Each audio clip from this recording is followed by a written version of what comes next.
Howdy folks, this is Andy Siegel. Today is Tuesday, April 19, 2022. These are the parts that we'll use on the newel posts upstairs. These are corners that I made. You can see it's like an L.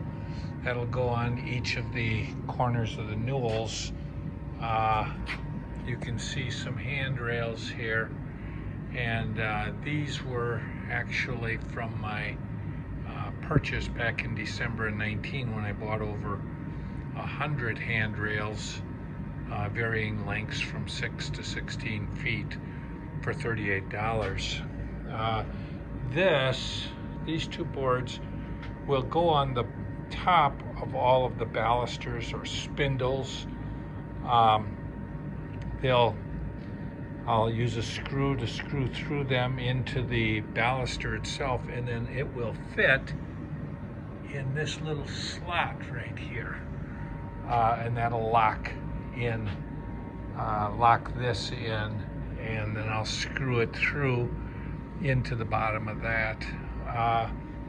This is cherry. It will become the fields in between that portion of the newel that'll have these angles on each of the four corners. I'm going to take you over into the workshop, and I'm going to show you on the balusters or spindles what I'm doing at this point.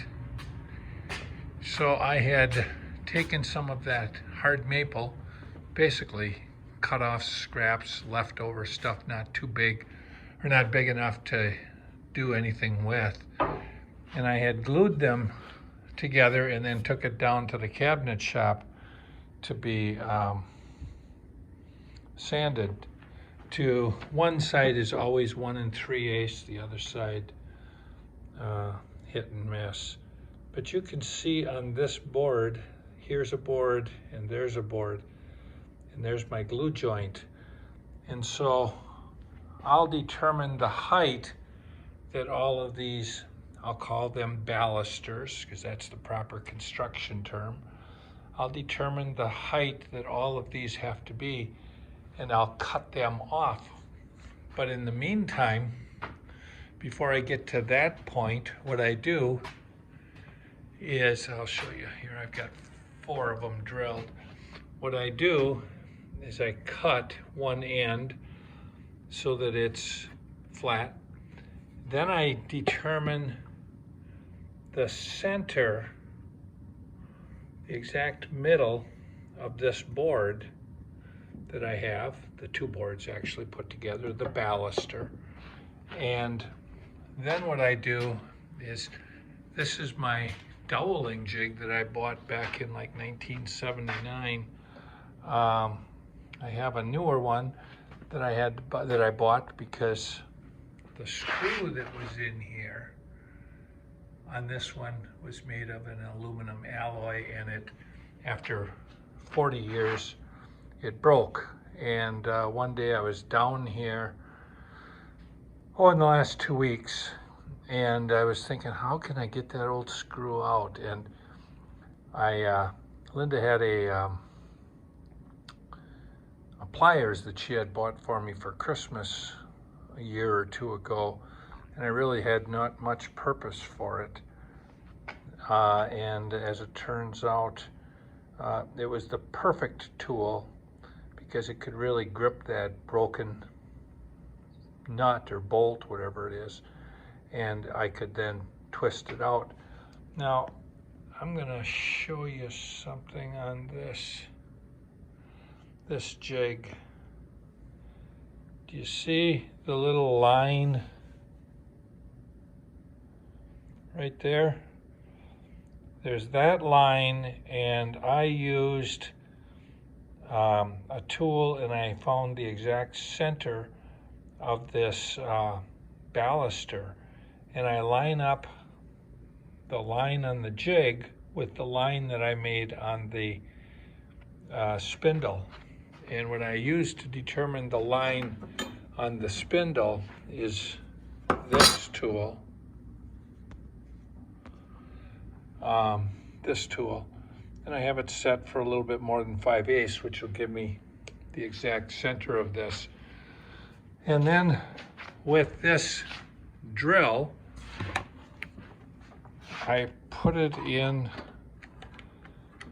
that sleeve on here, and I'm able to then drill straight down without any worries of the drill bit wobbling.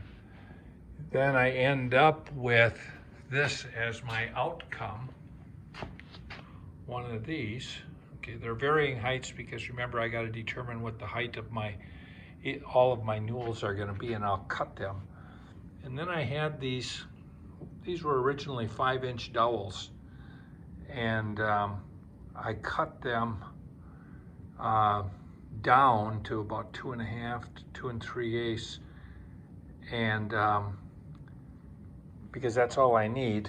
And what I do is I'll glue, after I cut this to length, I'll glue a dowel in each of these holes, and I'll drill a hole into the cherry hardwood floor upstairs, and then this will go into the cherry hardwood floor. And if you remember, I was telling you about that two boards that go over the top of the balusters. Well, this is where they'll go. They'll go on this end. I'll screw in a screw, and then that board will get attached to the bottom of the handrail. But believe it or not, drilling these holes is quite a process, but it's one that I've got pretty well mastered. I have this 2x6 here and a 2x6 here that are actually the legs for this end of my workbench. And what I've done is, once I put this jig on my baluster, you can see I have the jig resting on the top of this leg. So that gives me some support there, and then I use one of my $3 F clamps from Harbor Freight to hold it tight while I drill that hole. So it takes a bit of thought to get it this far, but that's the way I do it, and I'm now doing them, be able to drill them much quicker. This tool is called a drill doctor. My son-in-law Justin gave this to me probably 15 years ago.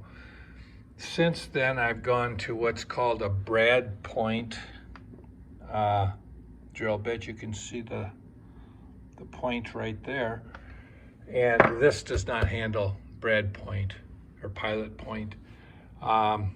This drill bit, if you notice, is not a brad point. It's I don't even know what the heck they call it, but so I use this because I'm seemingly able to do a better job of cutting, probably because I can sharpen this in the drill doctor, where this one I can't sharpen. So thanks for following our progress.